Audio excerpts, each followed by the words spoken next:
Hi, welcome to my second vlog. Following up from my introduction, in this vlog we're going to be looking at Olympic weightlifting, and I've chosen to address one of Dan's discussion points: should you hit the bar off your thigh when you're performing a clean?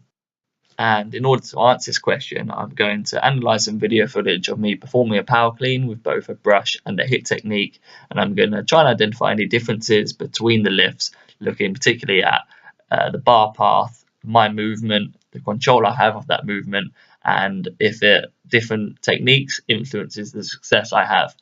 I'm also going to look at some footage from some elite Olympic weightlifters and look at what techniques they use and if we can draw any conclusions from those. So to start with, I'm just going to play a video of me performing a power clean with a brush technique on the left and a hit technique on the right at a couple of different speeds to see if you guys can identify any differences. Okay, so one of the differences you guys may have picked up on there is the path that the bar takes in each technique. So you can see that to begin with, during my first pull and even the transition, the bar follows an upwards and slightly backwards path until it hits the position where I'm about to begin my second pull and get into a triple extension, where on the right hand side with the hit technique, the bar comes slightly further away from my body. Both bars reach a similar height as well, and I'm able to catch it, stabilize the bar, and stand back up. Now, this is an issue for two reasons. Firstly, the primary aim of a power clean for me is to get the bar from A to B or floor to the shoulders in one fluid motion that optimizes the body's mechanics and your ability to produce force through the floor. That means keeping the bar as close to the body as you can. And secondly, if the bar swings away from the body, it makes it harder to control and to catch the bar at the end of the lift, as effectively you've got two masses now moving in opposite directions.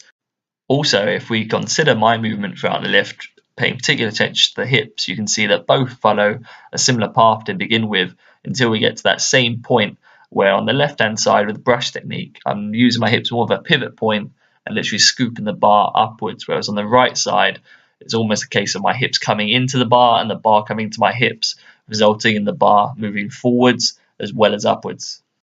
So let's take a look at a couple of freeze frame shots of some positions leading up to that moment. We can try and understand why that happens. In the start position, there isn't too much difference left to right. That trunk angle is quite good. In the hang position here, then that angle doesn't change too much, slightly leaning forward both sides, but not too much difference left to right. Now in this position here, I'm going to come back and talk about this, but it doesn't look like there's too much wrong with it at this point in time. However, when I get into a point where I've got triple extension on my hip, knee and ankle, you can see that the bar is slightly drifted away from my body already, and my torso angle is slightly more upright on the right hand side. Now this results in the bar drifting even further away from my body in a point in time where I'm preparing to catch the bar. Yet I'm still able to catch the bar in a relatively decent half front squat position. Although if we take a look at my foot position from the start compared to the catch position, you can see that on the right hand side I had to jump forwards to catch the bar as a result of the weight coming away from my body throughout the lift. Now if I was performing a full clean or lifting a heavier weight, this may result in me failing the lift. So if we go back and look at the position where I'm ready to bring my second pull, you can see that on the left hand side, the brush technique, I'm in a more flexed position, and I've got a flatter foot, which is going to enable me to push more force for a greater surface area in the floor. And also, right hand side, I'm more open up and my hips are already into the bar, meaning that naturally the weight is going to shift forwards rather than upwards. It's because of these reasons then that I feel that hitting the bar off your thigh has a negative impact on the bar path, the lifter's movement, the control they have over their movement and the bar, and ultimately the success they may have in executing the lift. Additionally, if you consider the techniques used by world record holders in both the junior level and the senior level, you can see that both lifters use a brush technique instead of hitting the bar off their thighs, which happens almost as a consequence of their good positioning.